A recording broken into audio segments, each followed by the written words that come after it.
All right, Apple's claims for their M1 Max were so crazy that we had to order all of them just to see if they were real, and I'm starting to believe. Because yes, the new M1 Max are finally out, and it seems Apple was not joking with all their claims.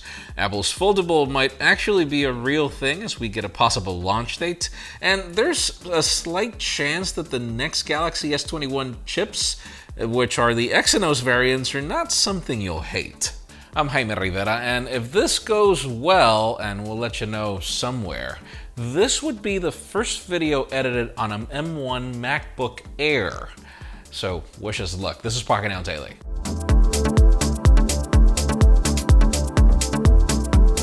Let's begin today with official news, and our official news usually start with deals, because that's what we do. Your all-time favorite is the first, because, you know, Apple deals keep getting intense. Cupertino's 16-inch MacBook Pro is currently $550 off. That leaves the Intel Core i9 64 gigs of RAM and 1 terabyte of storage variants for $3349. And by the way, this is my variant, though I've got the 2 terabytes of storage and more graphics, but yeah.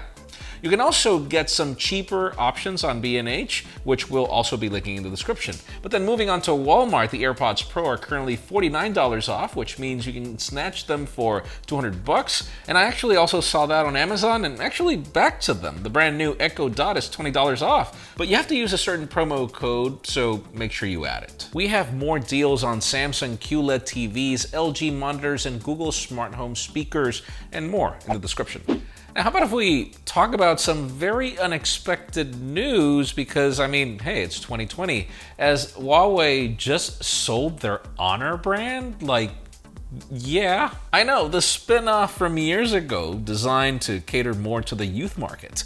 The company claims that they have tremendous pressure as of late, and they've had persistent unavailability of technical elements needed for their mobile phone business due to the United States sanctions. Therefore, they're selling their business to a Shenzhen new information tech company, and don't ask me to pronounce it, sorry, which is a government-backed establishment.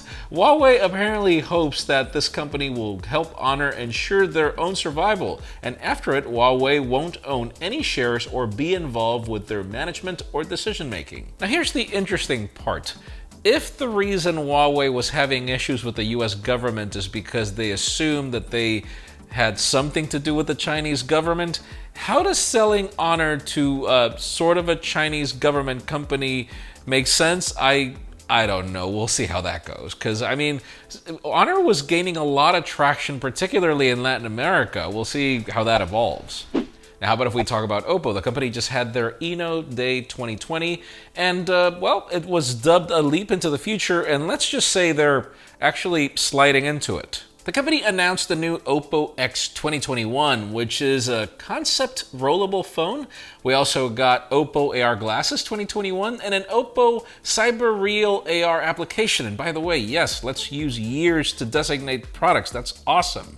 They also talked about their new 3NX strategy, which focuses on 3 underlying technologies: hardware, software, and service technologies. The N stands for the essential capabilities like AI, security, privacy, multimedia, and others. And then on the other hand, the X stands for their bleeding edge technology, which gives you a hint of that rollable phone and why it's called the Oppo X. Now, speaking of it, it features a flexible 6.7-inch display, which rolls out into 7.4 inches with a roll motor. I guess they decided to slide into the market before LG did? All right, Diego, fine.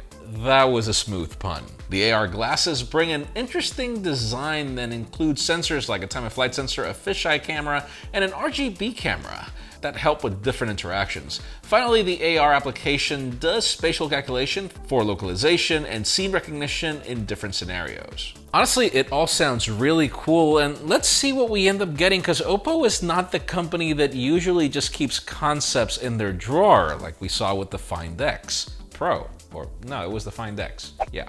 Now, how about if we talk about Samsung? We have heard all your complaints about their Exynos processors. We understand they are just not on par with the Qualcomm chips, but if you see the spec sheets and all the promise of that new Exynos 1080, I think the company is stepping into the right direction. And, well, there's more, and it actually has to do with a comparison. Well, about a month ago, the regular Galaxy S21 went through some benchmarks with the Exynos 2100, and now with its Snapdragon, apparently 875, I don't know if that's going to be the name, but when it comes to the 875, the phone was rocking 8 gigs of RAM and Android 11, and well, it got an 1120 single-core score and 3319 in multi-core. Now, the reason we started this segment talking about the Exynos processor is because the 2100's performance is almost on par with the Snapdragon, getting 1080 in single core and then 3060 in multi-core. Now, we know that benchmarks don't really translate into phones' actual performance over time, but Ice Universe also tweeted the frequencies for these two processors, and the Exynos 2100 actually beats the new Qualcomm offering. All I'm going to say is let's hope it finally happens, because like, Samsung really needs to just deliver on what they're offering. That's all. They have one job.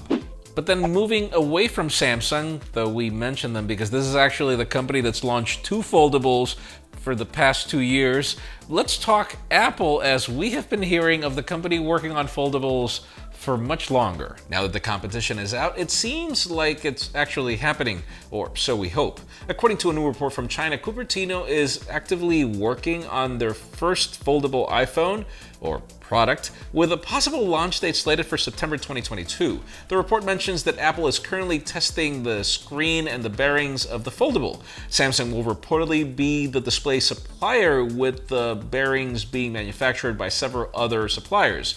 Apparently, Apple is conducting rigorous folding testing that surpass 1 million folds when compared to the competition, which usually goes to 250,000. And it actually makes sense if you think about it. People own iPhones for a lot longer.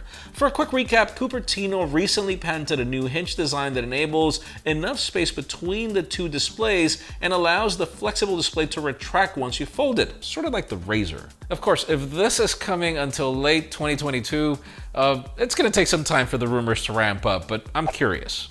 And finally, the hottest news today have to do with these two babies. Yes, Apple's M1 MacBooks are already out, and well, we heard so many claims. Jesus Christ. How many trucks? And finally, the hottest news today have to do with these two babies, Apple's new M1 MacBooks, in addition to, obviously, the Mac Mini.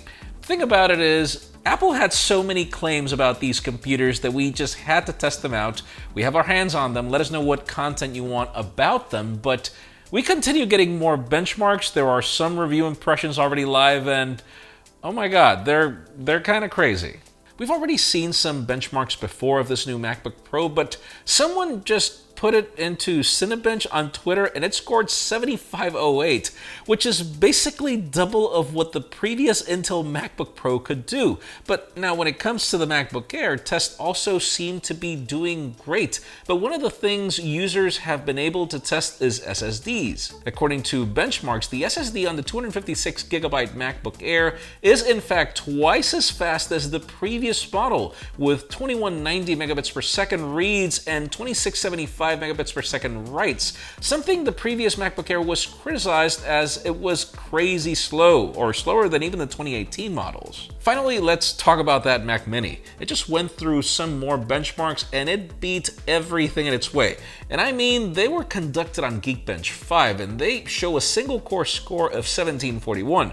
Just to give you some context, the nearest Intel chip to come close is the Intel Core i9 with 10 cores running on the 2020 iMac, which does get up to 1251.